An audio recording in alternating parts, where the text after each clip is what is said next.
অন্ধকারের যুগে আল্লাহ নবী এলেন। The condition of the world was very deplorable and darkness before Islam came to this world. The people of Arabia were addicted to gambling and drinking. Adultery was common in vogue of their society. তারা মূর্তি পূজা করত, মদ জুয়া নিয়ে পড়ে থাকতো, নারী হনন তাদের ছিল দৈনন্দিন জীবনের ভাইয়ের আমার কার্যকলাপ। আল্লাহর নবী এসে বললেন, ওলা তুশরিক বিল্লাহি শাইয়ান ওয়া ইন কুতিলতা আও হুররিকতা, তোমাদেরকে কেউ যদি কেটে কেটে টুকরো টুকরো করে দেয়, তোমাদেরকে কেউ যদি জ্বালিয়ে পুড়িয়ে ভস্মীভূত করে দেয়, আল্লাহর সঙ্গে শরীক করো না। এই কর্ম তোমাদেরকে জাহান্নামের জ্বলন্ত আগুনে নিয়ে যাবে। They have no life and have no power. They cannot help you in your need. এরা নড়াচড়া করতে পারে না। সামনে থেকে যদি কুকুরে প্রসাদ খেয়ে পালায়, তাড়ানোর শক্তি এদের নেই। এদের পূজা অর্চনা তোমরা বন্ধ করো। ভাইরা আমার, কাবায় 360টি মূর্তি পূজা চলছে। যে কাবার দিকে আমরা মুখ করে নামাজ পড়ি, আর সেইখানে আল্লাহর নবী বলছেন এদের পূজা অর্চনা করা চলবে না। তাহলে পিঠের চামড়া থাকবে কি? আমি ওয়াজ করছি কবরস্থানে না শ্মশানে, তো আল্লাহ জানে। মানে আমি একাই জিন্দা আর ওই লোকটা জিন্দা, এলে সব মরা বসে আছে। বাংলা ভাষা বুঝতে পারছেন তো? 360টি মূর্তি পূজা চলছে, আর আল্লাহর নবী বললেন ইয়া আইয়ুহান নাস কুলু লা ইলাহা ইল্লাল্লাহ তুফলিহু, পৃথিবীর মানুষ কালেমা পাঠ করে নাও। এরা মাবুদ নয়।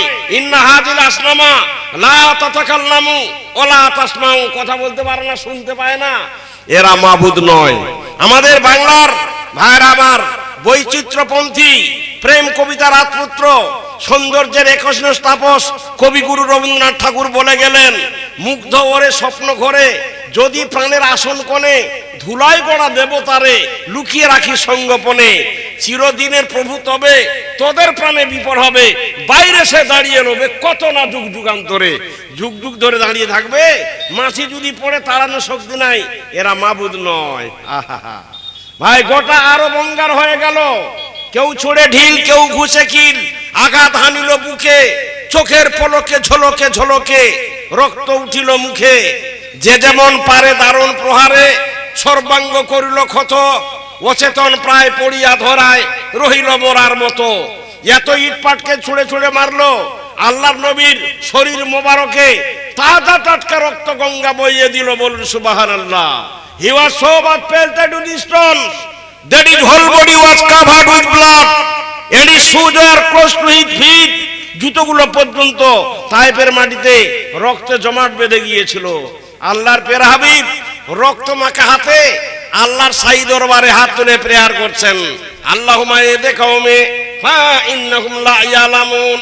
আল্লাহ প্রবাদগার বেনিয়াত, এরা যদি বুঝতো আমি তোমার শেষ নবী, ইটপাটকে ছুঁড়ে ছুঁড়ে মারতো না। আল্লাহ কওমদেরকে তুমি হেদায়েত করো। আমাদের বাংলার মর্মী কবি একটা কবিতা লিখে ফেললেন। কবিতার কয়েকটি লাইন আমার ব্রেন বিনার মিহিন তারে ঝংকৃত হচ্ছে, বলার লোভ সামাল করতে পারছি না। ভাই, কবিতা দুটো লাইন বলবো। আমার এ ঘর ভাঙিয়াছে যে বা আমি বাঁধি তার ঘর, আপন করিতে কাঁদিয়া বেড়াই যে মোরে করেছে পর, যে মোরে করেছে পর, যে মোরে করেছে পথের বিভাগী, পথে পথে আমি ফিরি তার লাগি, দিগল রজনী তার তরে জাগি, ঘুম যে ঘরেছে মোর, ঘুম যে ঘরেছে মোর।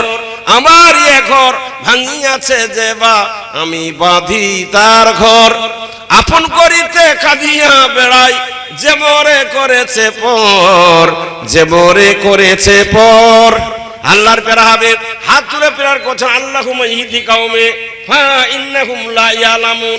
আল্লাহ এদেরকে হিদায়াত করো, এরা বুঝে না। আল্লাহ এদেরকে তুমি ক্ষমা করে দাও।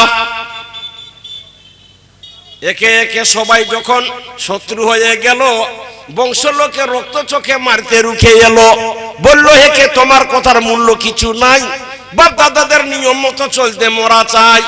যারা বলবে বিদ্যা এসব মারবো তাদের লাঠি, দয়ার নবী ছাড়লে তুমি মাতৃভূমির মাটি, ছাড়তে হলো আপন স্বজন ভিটে মাটি সব, দেশান্তরে করলে গমন চক্ষু ডোবা ডোব। হাত উঠায়ে বলেছিলে ওগো খোদা শোনো, ওরা আমায় তাড়িয়ে দিচ্ছে, দুঃখ নাই কোনো, তাই তো তুমি অতুল মানব বিশ্ব জগৎটাই দয়ার সাগর রাসূল তুমি আল কোরআনে পাই, ওমা আরসালনাকা ইল্লা রাহমাতাল লিল আলামিন। সারা পৃথিবীর রহমত হয়ে আল্লাহর নবী দুনিয়া এসেছিলেন, সেই নবীর আমরা উম্মত। এর জন্য আর একবার বলুন আলহামদুলিল্লাহ। ভাই জায়গা ছাড়ুন, আগে বাড়ুন। যে জায়গা ছাড়ে তার দাম বাড়ে। একটা ডিম কিনতে গেছেন গায়ে, একটা ডিম কত পয়সা দিলে পাওয়া যায়? হ্যাঁ, 10 টাকা। ওই ডিমটা যখন আপনি টাউনে খাবেন তখন ভাই 15 টাকা, যখন আপনি রেলের কম্পার্টমেন্টে খাবেন তখন 25 টাকা, যখন এরোপ্লেনে খাবেন তখন তার দাম উঠে গেল ভাইয়ের আমার 30 টাকা। গায়ে যখন ডিমটা ছিল 10 টাকা, যখন চলে গেল টাউনে 15, যখন চলে গেল রেলে তখন হলো 25, আর যখন এরোপ্লেনে গেল 30। আচ্ছা ভাই, ডিমটা যখন গ্রাম ছেড়ে টাউনে গেল, এরোপ্লেনে গেল,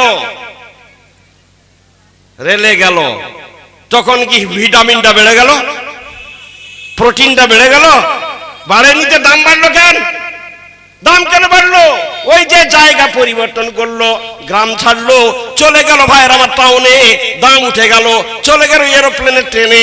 যতই জায়গা পরিবর্তন করলো, ডিমের প্রোটিনটা বাড়লো না, ভিটামিনটা বাড়লো না, কি জীবনের দাম উঠে গেল রে ভাই। আমাদের এলাকার অনেক মানুষ বাড়ি ছেড়ে ভাই পয়সার নেশা কেউ চলে যায় দিল্লি হরিয়ানা, কার বউকে নিয়ে ভাগে নাই রে ঠাই ঠিকানা, বুঝতে পেরেছেন? গ্রাম ছেড়ে চলে গেল দিল্লি হরিয়ানা, কোথায় কোথায়, ওই যে বিদেশে গেল। এখন ভাইরা আমার চোখ ধাঁধানো বিল্ডিং তৈরি করছে। আর যারা গৃহস্থ লাখ লাখ টাকা তাদের, ওরা কিছুই করতে পারছে না, ওরা একবারে টাউন বানিয়ে দিয়েছে। ফের 1 কাঠা জমি নাই, আর বাড়িগুলো যাই দেখেন, মানে গ্রাম ছাড়লো বলেই তো এটা হলো রে ভাই। এই জন্য বলি জায়গা ছাড়ুন, আগে বাড়ুন। যে জায়গা ছাড়ে তার দাম বাড়ে। ফরজ নামাজ পড়েছেন, সুন্নত নামাজ অন্য জায়গায় গিয়ে পড়ুন, ওই জায়গাটা কিয়ামতের দিনে আপনার জন্য সাক্ষী হয়ে যাবে, বলুন আলহামদুলিল্লাহ। তাহলে জায়গা ছাড়ুন আর দাম বাড়ে, যে জায়গা ছাড়ে তার দাম বাড়ে। তো এখনো যদি ওইভাবে বসে থাকেন ওই দূরে দূরে, আর ওই ফাঁকা জায়গাগুলোতে কিন্তু শয়তান এসে বসে যাবে। তো ভাই আপনারা দূরে দূরে থাকবেন না, সবাই মিলে অনুকম্পা করে, কৃপা করে, অনুগ্রহ করে একবারে জমে জমে বসুন। আমার পরে আরো বাঘা বাঘা বক্তা আছে, আপনাদের সামনে যেই কথা বলছিলাম, আল্লাহর নবী এলেন, চাচার স্নেহ, রূপ লাবণ্যময় স্ত্রীর প্রেম, পৃথিবীর মন পাগল করা সৌন্দর্য, কিছুই তাকে চেনে রাখতে পারলো না। এক বিরাট জীবন জিজ্ঞাসার অতল তলে হারিয়ে যেতে লাগলেন তিনি। কি কি কি কি চিন্তা, কি ভাবনা!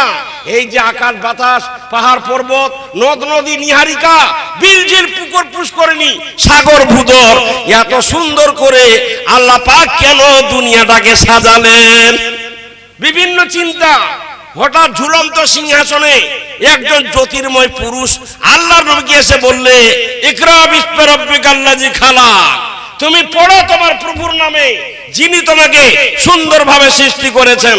আল্লাহর নবী বলেন, আনা বেকারিন, আমি পড়তে জানি না। আল্লাহ নবী বলছেন, না তুমি পড়ো। আল্লাহ সেই জিনিস first revelation to the prophet সাল্লাল্লাহু আলাইহি ওয়াসাল্লাম, read in the name of your lord who has created you, সুন্দরভাবে যিনি সৃষ্টি করেছেন তার নামে তুমি পড়ো। এই পড়ার শব্দটা কোরআনের প্রথমে দুনিয়া নাজেল হলো, বলুন আলহামদুলিল্লাহ। তাহলে উই ক্লিয়ারলি আন্ডারস্টুড দ্যাট, আমরা পরিষ্কার বুঝতে পারছি education is the backbone of the nation, জাতির মেরুদণ্ড হচ্ছে শিক্ষা। No man can stand erect without the help of the backbone, মানুষের যদি শির দাঁড়া না থাকে সোজা হয়ে দাঁড়াতে পারে না। জাতির মেরুদণ্ড হচ্ছে শিক্ষা। সকলের বড় সেই বিদ্যা আছে যার, বিদ্যার সমান ধন কথা আছে যার। রাজাকে সকলে মানে আপনার দেশে, আলেমের মানে হয় স্বদেশে বিদেশে। সব ধন ক্ষয় হয় খরচ করিলে, বিদ্যা নাই সেটা হয় চিরকাল দিলে। এলেমে ফরজ শিক্ষা সকলের পরে, দেশ ছেড়ে যেতে হয় এলেম শিক্ষার তোরে। বিদ্যা যেই শিখি আছে সুখী সেই জন, বিদ্যাহীন লঘু বটে পশুর মতন। বিনা চাষে যেই রূপ ফসল না হয়, মিহিনত বিঘনে বিদ্যা কবু নাই হয়, দেশে না হইলে শিক্ষা শিক্ষক বিহনে, এই বিদ্যা শিক্ষা তুমি করো গিয়েছিলে উতলুবুল ইলমা ওয়ালাউ কানা ফিসিন, সেই আপনার নলেজ ইফিন আনটু চায় না। দেশে যদি শিক্ষক না থাকে বিদেশে গিয়েও তুমি লেখাপড়া শিক্ষা করো। তালাবুল ইলমে ফারিজাতুন আলা কুল্লি মুসলিমিন ওয়া মুসলিমাতিন। ভাই হাদিসটা আছে তালাবুল ইলমে ফারিজাতুন আলা কুল্লি মুসলিমিন, দ্যাটস এনাফ। ওয়া মুসলিমাতিন বলার দরকার নাই, কারণ মুসলিম বুঝতে পেরেছেন, ওইটা স্ত্রীলিঙ্গ পুরুষ লিঙ্গ দুপাই ভাইরা আমার ওইটা ব্যবহার হয়ে থাকে। এই জন্য বলতে তালাবুল ইলমে ফারিজাতুন আলা কুল্লি মুসলিমিন, দ্যাটস এনাফ। আর মুসলিমাতিন এই কথাটা এসেছে কিন্তু না, এটা গ্রামাটিক্যাল মিস্টেক। ভাইরা আবার সকলের বড় সেই বিদ্যা আছে যার, বিদ্যার সমান ধন কোথা আছে যার। ভাইরা বিদ্যার মতো ধন এই পৃথিবীতে আছে? গেদের বন্টন নইব, গেদের বন্টন নইব, চৌরে নাপি ননিয়তে ন দানে নস ক্ষয়ং জাতি বিদ্যারত্ন মহাধনম। গেদের বন্টন নইব, ভাইয়েরা বিদ্যাকে বন্টন করে নিতে পারে না। চৌরে নাপি চোরে বিদ্যা চুরি করতে পারে না। ন দানে নস ক্ষয়ং জাতি, দানে বিদ্যা ক্ষয়ে প্রাপ্ত হয় না। এই জন্য বিদ্যাকে মহাধন বলা হইয়াছে, বলুন আলহামদুলিল্লাহ। ভাইরা আমার, তাহলে বিদ্যা এমন একটা জিনিস, এটাকে কেউ ভাগ করে নিতে পারে না। পারে কি? আল্লাহর ইজা আফসা আওলাদুকুম ফাআল্লামুহুম লা ইলাহা ইল্লাল্লাহ ফাইজা আসগারু ফাবুরুহুম বিসসালাহ। আল্লাহর নবী বলেছেন তোমার ছেলে যখন কথা বলতে শিখবে তখন প্রথমে তুমি শিখাও লা ইলাহা ইল্লাল্লাহ। ভাইরা আমার, প্রথমে শিক্ষা দাও লা ইলাহা ইল্লাল্লাহ, তারপরে যখন দাঁতগুলো ভেঙে যাবে, ভাইরা দাঁতগুলো যখন ভেঙে যাবে ভালো করে কথা বলবে, তখন তবে তুমি নামাজের শিক্ষা দিয়ে দাও। আমরা এটা দেই। ছেলে ভাই যখন বড় হলো কথা বলতে শিখলো, তো ওইটা নয়, আমরা শিখাই টাটা। বুঝতে পেরেছেন? আর কি জানেন, আমি বাড়িতে একদিন আছে, আমার ছোট্ট নাতনিটা মাত্র 2 বছর বয়স, ও বলছে তোর কোন কোন জায়গায় ব্যথালো। বান্ধবী ললিতা, আমি আমার মেয়েকেও যাই বেটি দেখে কে শিখালো, ওই যে মোবাইলে শিখছে, মানে মোবাইলের ভাই মাস্টার। বুঝতে পেরেছেন? ওইটাকে শিখিয়ে দিয়েছে। বুঝতে পেরেছেন? এই হচ্ছে পরিস্থিতি ভাই। তাহলে কি ইজা আফসাউ আওলাদুকুম ফাআল্লামুহুম লা ইলাহা ইল্লাল্লাহ ওয়াইজা আসগারু ফামুরুহুম বিসসালাহ। যখন দাঁতগুলো ভেঙে যাবে, দাঁতগুলো ওই দুধ দাঁতগুলো, তখন তাকে তুমি নামাজের সবক দাও। ভাই সালাত is the most important religious duty আপনার ইমান। ইমান নিয়ে আসার পরে নামাজ পড়া অপরিহার্য কর্তব্য, তাই নয় কি? তাহলে বিদ্যা যদি না থাকে আল্লাহকে কিভাবে ডাকবেন? কাকে হারাম বলে কাকে হালাল বলে এটা কি বাছাই করতে পারবে কেউ? শিক্ষা ছাড়া পারবে না। এই শিক্ষার মতো জিনিস আর দুনিয়ার বুকে নাই ভাই। এই শিক্ষা সম্পর্কে বলতে বলতে আমার বক্তব্যের আমি জবনিকা টেনে দেবো। শিক্ষা সম্পর্কে বলতে বলতেই জবনিকা টেনে দেবো ভাই। ইরাকের টাউনে কি আপনাদের বলবো ভাইরা আমার, ইরাকের টাউনে ভাইরা আবার একটা সুন্দরী মেয়ে মানুষ রাস্তা দিয়ে ঘুরে বেড়াচ্ছে, তার গায়ে বোরকা ছিল। ভাই যেই মেয়ে মানুষের গায়ে বোরকা থাকে ওর বডি স্ট্রাকচারটা দেখা যায়? কি হুজুর? যায় না, মানে মুখ ঢাকানো, সর্বাঙ্গ শরীর ঢাকানো, ওই মেয়েটাকে দেখা যায় না। বোরকা গায়ে দেওয়া মেয়েরে ভাই দেখা যায় না। এই জন্য বোরখাটা পড়তে হয় মেয়েদেরকে। কেন? আলমারাত আওরাতুন ফাইজা খারাজাত ইস্তাসরাফা শায়তান। আওরাত মানে হচ্ছে ঢাকিয়ে রাখা, এদেরকে ঢাকিয়ে রাখো, পর্দায় রাখো। এরা তো রাস্তাঘাটে লিপস্টিক দিয়ে আর চোখে কাজল দিয়ে চুল আঁচড়ে রাস্তায় বেরিয়ে যায়। শয়তান অন্যের চোখে ও রূপ লাবণ্যের ঝলকটাকে আরো চমৎকৃত করে দেয়। অতএব এদেরকে ওয়া কারনাফি বইতে কন্যা ওয়ালা তাবাররাজনা তাবাররুজাল জাহিলিয়াতিল উলা। তোর মেয়েদেরকে পর্দার মধ্যে রাখো, জাহিলিয়াতের নারীর মতো ঘোরাফেরা করতে দিও না। কি আজ মেয়ে থাকি আর পর্দায়? আমাদের দাবি মানতে হবে, আমাদের দাবি মানতে হবে করে রাস্তাঘাটে বেরিয়ে পড়েছে। এই পর্দার ওয়াজ করে কোনো লাভ নাই, মানবে না লোক। তো একটা মেয়ে বোরকা গায়ে দিয়ে ভাইয়েরা আমার টাউনে ঘুরে বেড়াচ্ছেন। হঠাৎ একটা লোক তাকে দেখতে পেলে, লোকটার নাম হচ্ছে জারির। উনি হচ্ছেন হারুন রশিদের ভাইয়েরা আমার সভাকবি। হারুন রশিদের সভাকবি জারির। উনি দেখতে পেলেন মেয়েটা কৃতদাসী মেয়ে, ভাইয়ের আমার অপূর্ব রূপ লাবণ্যময়। যখনই ভাই দেখতে পেলেন, দেখার সঙ্গে সঙ্গে কাপড় ফেটে তার উপলাবনের ঝলকটা বেরিয়ে আসছে। কবি জারি জিজ্ঞাসা করছে, মা ইসমুকে ওমা আলামাতু সাউরাই আলা খাদ্দিকি। মেয়েটাকে জিজ্ঞাসা, এই মেয়ে, oh my sister, what is your নাম? তোমার নাম কি? Now I am seeing a black spot on your golden cheek, what is the name of that spot? ভাই ইংরেজিতে বললাম, বুঝতে পারলেন না নাকি? তো বলছে, মা ইসমুকে, তোমার নাম কি? ওমা আলামাতু সাউরাই আলা খাদ্দিকি, তোমার নাম কি? তোমার গালে একটা কালো দাগ আছে, ওইটার নাম কি? মেয়ে মানুষ যদি সুন্দরী হয়, ওর গালে যদি একটা তিল থাকে, তাহলে সৌন্দর্যটা বাড়ে না? তিল বুঝেন? তিল বুঝেন না? তো একটা তিল আছে আর সুন্দরী মেয়ে, তো ওকে জিজ্ঞাসা করছে, oh my sister, what is your name? তোমার নাম কি? Now I am seeing a black spot on your golden cheek, what is the name of that spot? তোমার গালে যে কালো দাগটা দেখছি, ওইটার নাম কি বলো? ফাইবাত আল জামিনাতুল আলিমা মিন মাকরি ওয়াজাবা জায়গান ইসবিআল কাবাতু ওমা আলাল খাদ্দি ইসমুহু হাজারি আসওয়াত। মেয়েটা সি লাফট আউট এন্ড সেইটের রিপ্লাই। মেয়েটা হাসতে হাসতে উত্তর দিলে, আমি ভাই ইংরেজিতে কথা বলবো, সঙ্গে সঙ্গে বাংলাটা বলে দেবো, চিন্তা নাই। অনেকে ভাববেন আমরা ইংরেজি বুঝি না, এই ফুটানি মারবার জন্য আসছে আমাদের এলাকায়। ভাই আমাকে বাংলাদেশ যেতে হয়, আমাকে যেতে হয় নেপালে, আসামে, বিভিন্ন বড় বড় জালসাতে, সেইখানে বলে যে ইংরেজিতে বক্তব্য রাখো। তো যদি আমার ইংরেজি ভাষাটা দখল না থাকে তো কথা বলা যাবে কি ভাইর? আবার তো কি হলো? তো ওই মেয়েটা হাসতে হাসতে উত্তর দিচ্ছে, মাই নেম ইজ আল কাবা। আমার নাম হচ্ছে কাবা, আর ব্ল্যাক স্পট নেম হাজারি আসওয়াত। আমার নাম কাবা, গালে যে দাগটা দেখছো, এইটা দাগটার নাম হচ্ছে ভাইরা হাজারি আসওয়াত। কবি বলছে, আল্লাহ আমার মতো ভাগ্যবান লোক আর দুনিয়াতে নাই। টাকা পয়সা জোগাড় করতে পারবো না, জীবন হজ করতে পারবো না, আমি যখন কাবা পেয়ে গেলাম তোয়াব করব, আর হাজারে আসওয়াদে আমি চুমা খাবো। হাজারে আসওয়াদ কোথায় আছে? কাবার পাশে। যারা হজ করতে গেছেন, ওইখানে চুমা না দিলে কোনো হজ হবে না। হবে কি? তো ছেলে মেয়েটা বলছে, আমার নাম কাবা, আর এই যে গালে দাগটা দেখছো, এটা হাজারে আসওয়াদ। কবি বড় ছেচড়া, বুঝতে পেরেছেন? ওই বলছে, আমার কপাল খুব ভালো, টাকা জোগাড় করতে পারবো না, হজও যেতে পারবো না, আমার সামনে যখন কাবা এবং তোয়াব করব, আর হাজার আসওয়াদে আমি চুমা খাবো, আমার হজটা এখানেই হবে। লেগেলের কাণ্ড। কথা বুঝতে আসছে? বুঝতে পারছেন? এই কথা দোকানে বেরোচ্ছে, মেয়েটার মাথা ঘুরে গেল, হায় আল্লাহ কি কাজ করলাম। এই কবি বড় ছেচড়া, এই বড় বড় শয়তান লোক, হাই রে, এখন তোয়াব করবে আর আমার হাজারে আসওয়াদে, আসওয়াদটা কুটি আছে, গালো চুমা খাবে, তাহলে আমার তো নানি ইজ্জত গেল। মেয়েটা ছিল আলেমা মেয়ে, মেয়েটা ছিল সুশিক্ষিতা মেয়ে। মেয়েটা বলছে, এই কবি আমি জানি তুই বড় ছেচড়া, মানুষ হজ করতে যায়, হাজার হাজার টাকা খরচা হয়, হাজার আসওয়াদে চুমা দিতে গিয়ে, তোয়াব করতে গিয়ে যদি খালি একটু বাঁকা হয়ে যায়, পড়ে যাবে, মানুষ তাকে ডলে কুচলে মারবে।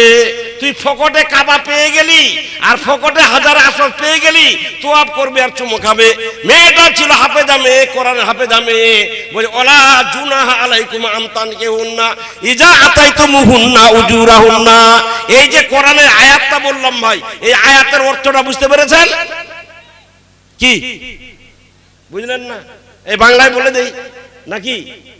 তে কি বলছে? ওয়ালা জুনাহা আলাইকুম আমতানকিহুন্না ইজা আতাইতুমুহুন্না উজুরাহুন্না। মেয়েটা ছিল কৃতদাসী মেয়ে। বলে, এই কবি তুই আমাকে মোহরানা দিয়ে বিয়ে কর, কত তোয়াব করবি কর, কবার চুমা খাবি খা, কোনো আপত্তি নাই, কিন্তু মোহরানা আমাকে তুই দিয়ে দে। ও ভাই দিনও জানা, এই দুনিয়ায় বিবির মতো বস্তু মিলে না। মোহরানা শোধ করিবে, পরিজমিতে হাল জুড়িবে, তবে তো হালুয়া হবে, খাজনা বাকি ভালো না, বিবির মতো বস্তু মিলে না। মোহরানা বাকি তুলে সেই অবস্থায় মারা গেলে বুখারী হাদিসে বলে জানাজা তার চলে না, বিবির মতো বস্তু মিলে না। আর দুনিয়া মাতাউন ওয়া খায়রু মাতাইহা আল বারাতু সালেহা। কোটি কোটি সম্পদ আল্লাহ দিয়েছেন, স্ত্রীর মতো দামি সম্পদ আর দুনিয়ার বুকে নাই। আছে কি? হ্যাঁ, নাই। স্ত্রীর মতো দামি সম্পদ নাই। আদম আলাইহিস সালামকে আল্লাহ জান্নাতে সৃষ্টি করে রাখলেন, সব জায়গায় ঘোরাফেরা করো, ওয়ালা তাকরাবু হাযিহি শাজারাতা ফাতাকুনা মিনাজ জালিমিন। গাছের নিচে যাও না, not to go near a tree in that garden. It is the tree of wisdom, it is the tree of গমগম। গাছের নিয়ে যাও না, ওর ফলটা খেও না, নিজের উপরে তোমরা জুলুম করবে। আদম আলাইহিস সালাম সুখের জান্নাতে ঘুরে বেড়াচ্ছেন, কিন্তু মনের রাজ্যে শান্তি অশান্তির বাতাস প্রবাহিত হচ্ছে, মনে শান্তি নাই রে ভাই। ভাই কথা বুঝে আসছে? মনে শান্তি নাই। ফেরেশতারা বলে আল্লাহ জান্নাতকে সুন্দরভাবে আমরা সাজিয়ে গুজিয়ে রাখি, ফুলদানি আছে, কত কি আছে, মধুর নহর, দুধের নহর প্রবাহিত হচ্ছে। এই খিচড়িটাকে আমরা বলেছিলাম আল্লাহ মানুষকে সৃষ্টি করিও না, এরা মারামারি করবে, কাটাকাটি করবে, হানাহানি করবে, আল্লাহ ভাইয়ে ভাইয়ে মিল থাকবে না, আমরাই তো ইবাদত করি, একে সৃষ্টি করার কি দরকার? আল্লাহ পাক বলেছেন কালা আনা খায়রুম মিনহু খালাকতানি মিনান নারি ওয়া খালাকতাহু মিন তিন। আহা, আল্লাহ পাক বলে ফেরেশতা তোমরা জানো না, আমি যা জানি তোমরা তা জানো না। আল্লাহ পাক কথা শুনলেন না। মা ভাইরা আমার, আদম আলাইহিস সালামকে সৃষ্টি করে রেখে দিলেন, জান্নাতে ঘুরে বেড়াও, যত খায় খাও, কোনো আপত্তি নাই, ঘুরে বেড়ায়। এত সুন্দর জান্নাত, ভাইরা আমার, জান্নাতের সুখ তাকে ভালো লাগে না, ঘুরে বেড়ায়। জান্নাতের জিনিসগুলো সুন্দরভাবে সাজিয়ে গুজিয়ে রাখে, নিট এন্ড ক্লিন করে রাখে কে? ফেরেশতারা। এই আদমকে উল্টং পাল্টং করে দেয়, এলোমেলো করে দেয়। ভাইরা আমার, আমার মা বোনের যখন বাড়ি নেপে, বাড়ি নেপা বুঝেন? বাড়ি নেপা, বাড়ি যখন মুছে সুন্দর করে ভাইরা আমার চকচক করে দেয়, তাতে আবার ফুল দেয়, এটাকে বাড়ি নেপা বলি আমরা হরিরামপুরের ভাষায়। আপনাদের কি বলেন আমার জানা নেই। তো মেয়ে মানুষের যখন বাড়ি নেপে, কাঁচা নেপায় খালি পা দিয়ে, বুঝেন কিরম মজা? বুঝতে পেরেছেন? বুঝতে পেরেছেন? আমি একদিন যার সাথে বাড়িতে গেছি, আর আমার স্ত্রী বাড়িটা নেপছে সুন্দর করে, আর আমি হঠাৎ গিয়ে পা দিয়ে দিয়েছি। আল্লাহ, আমাকে মনে হয় খাবে একেবারে। বুঝতে পেরেছেন? বুড়া হয়ে গেল, ঢং হলো না, এটা কি করলে তুমি? বুঝতে পেরেছেন? তো এরকম জান্নাতের জিনিসগুলো সাজানো গুজানো, নিট এন্ড ক্লিন, আর আদম আলাইহিস সালাম উল্টং পাল্টং করে দিচ্ছে, তো ফেরেশতাদের মন মেজাজ আর ঠিক থাকবে? আল্লাহ কি বলছে? আল্লাহ কাকে সৃষ্টি করলেন? জান্নাতকে সুন্দর করে রাখি, উল্টং পাল্টং করে দেয়। আল্লাহ পাক বলে ও ফেরেশতা তোমরা জানো না, তোমরা জানো না, গোটাতে জান্নাতে ঘুরে বেড়ায়, কত জায়গায় ঘুরে বেড়ায়, কিন্তু আমার আদমের মনের রাজ্যে অশান্তির ঝড় প্রবাহিত হচ্ছে, ওর মনে শান্তি নাই। আল্লাহ took a bone from the left side of Adam's body and he has created Hawa radhiyallahu ta'ala anha। ভাইরা আমার, বাম পাঞ্জর থেকে আদম আলাইহিস সালামের বাম পাঞ্জরের বেকা হাড্ডি থেকে মা হাওয়াকে সৃষ্টি করলেন। করার পরে বলছে লুক লুক, তাকাও তাকাও, হাউ বিউটিফুল শি ইজ, সে কত বড় সুন্দরী। দিস ইজ হাওয়া, শি ইজ ইওর ওয়াইফ, এটা হচ্ছে হাওয়া তোমার স্ত্রী। যেই দিন থেকে মা হাওয়াকে পেলো, জান্নাতে যায় না, ওরা সারে আসল দড়ি খালি বেড়াচ্ছে রে ভাই। বুঝতে পারছেন? আর যায় না জান্নাতে। এই যে মেয়ে মানুষ কত বড় জানে, জান্নাতের সুখ পর্যন্ত তুচ্ছ হয়ে গিয়েছিল এই মেয়ে মানুষের কাছে রে ভাই। ও ভাই দিনও জানা, এই দুনিয়ায় বিবির মতো বস্তু মিলে না।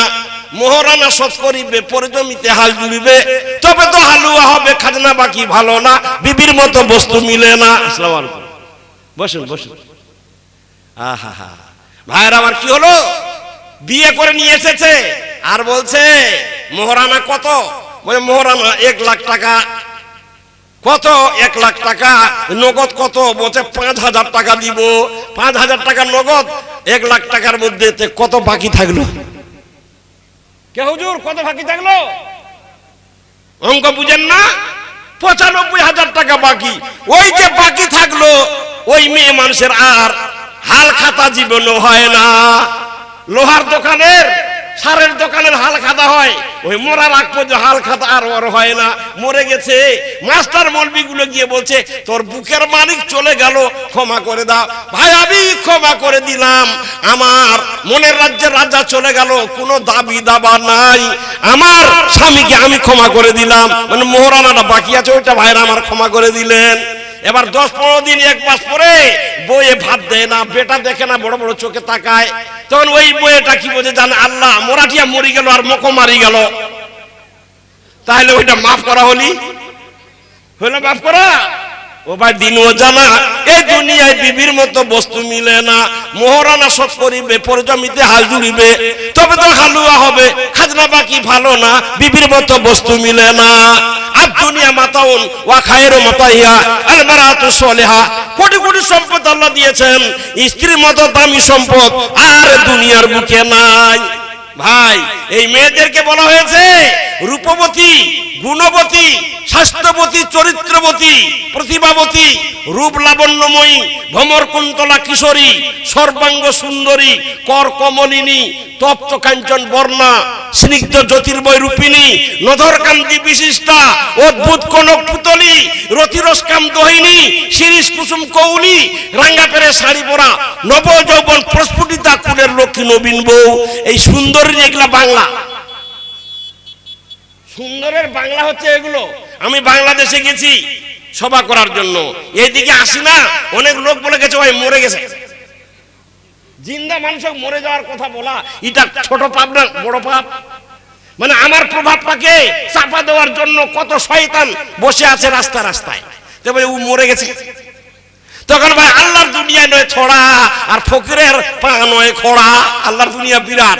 এইদিকে আসি না, চলে যাই বাংলাদেশ, চলে যাই নেপাল, চলে যাই আসাম। ভাইরা আমার এই করতে করতে এইখানকার আমি যখন দাড়ি গোজাইনি তখন থেকে আমি আসি, শিশুকাল থেকে এই কটকি হারি, বুঝতে পেরেছেন? তারপরে অনেক দিন পরে আবার আল্লাহ আমার খাবার লিখলেন, এলাম। তো বাংলাদেশে সভা করতে গেছি, ওদেরকে একটা লোক আমাকে বলল, ফৈজুর নাম লোকটার, ওর বাড়ি হচ্ছে এইখানে ভাই, ওই আপনাদের নেম্বার পরে কোন গ্রাম ওইদিকে বড়ম, বড়ম, ওই বড়মে ফৈজুর ওইখানে গিয়ে প্রফেসর কোথাকার। হ্যাঁ, ও আমার গলা পেয়ে দুরন্ত গতিতে ছুটে এসে আমাকে জড়িয়ে ধরলে, ভাই নুরুল সাহেব আপনি বেঁচে আছেন? হ্যাঁ, আব্দুল ওয়াহাব সাহেব আপনার বক্তব্য আমি শুনেছি ভারতে। গলাটা ভাবলাম ভাই ওইখানে ওই থাকেন। তো ওই খোঁজ ভাই কেউ বুঝুক আর না বুঝুক, আপনাকে প্রাঞ্জল ভাষায় উচ্চ বাংলায় কথা বলতে হবে। তা আমিও ভাই শুরু করলাম, বুঝতে পেরেছেন? কোটি দেশে ঝুলন্ত ভুজঙ্গ তুল্য কবরী নয়ন আকুল করা। কি বুঝলেন? কোটি দেশে ঝুলন্ত ভুজঙ্গ তুল্য কবরী নয়ন আকুল করা। কি বুঝলেন ভাই? বুঝতে পারলেন? কবরী মানে কবরী। অনেক এখন MA pass, BA pass, idiot ভাইয়ার আমার কত কি খালি পাস করছে, বুঝতে পেরেছেন? ফের এখনকার পড়ার নাম হচ্ছে অনলাইন। অনলাইন না শিক্ষা বনলাইন, এটা লাইন ঠিক করবা পারে না। হাই হাই হাই হাই, বুঝতে পেরেছেন? তাই বলে কোটি দেশে ঝুলন্ত ভুজঙ্গ তুল্য কবরী নয়ন আকুল করা। বুঝতে পেরেছেন? এ আর বুঝতে পারে না। বাংলাদেশের লোকেরা বলছে হুজুর খালি ইংরেজি কয়েছে নাকি রে, কিন্তু বুঝা যাচ্ছে না। বুঝতে পেরেছেন? আমার আগে একটা বক্তা উঠলো, দাড়িগুলো পেকে গেছে, উনি বলছেন আল্লাহ যে নবীরে ফাটাইলেন, কি জন্য ফাটাইলেন? আমার মাথাটা পন করে ঘুরে উঠলো। এটা কোন বক্তা রে? আল্লাহ যে নবীরে ফাটাইলেন, কি জন্য ফাটাইলেন? সভাপতিকে বলছে কি হচ্ছে? আপনাকে পরে তর্জমা করব, খাবেন যখন জালসা থেকে গিয়ে তখন বলবো অর্থটা। ওইখানে গিয়ে বলছি জসিমউদ্দিন সাহেব, ভাই জসিমউদ্দিন সাহেব এই যে বুড়াটা বলছে আল্লাহ যে নবীরে ফাটাইলেন, তো কি জন্য ফাটাইলেন? আমরা বলি আল্লাহ যে নবীকে পাঠাইলেন, কি জন্য পাঠাইলেন? ওরা বলেন ফাটাইলেন। এটা নীলফামারীর ভাষা। এক দেশের গালি আর এক দেশে বলি। আল্লাহ পাক কোরআন বলেছেন কুল সিরু ফিল আরদ ফানজুরু কাইফা কানা আকিবাতুল মুজরিমিন আকিবাতুল মুকাজ্জিবিন। আল্লাহর দুনিয়াটা অবজার্ভিং করো, কত কি তুমি আল্লাহর নিদর্শন দেখতে পাবে।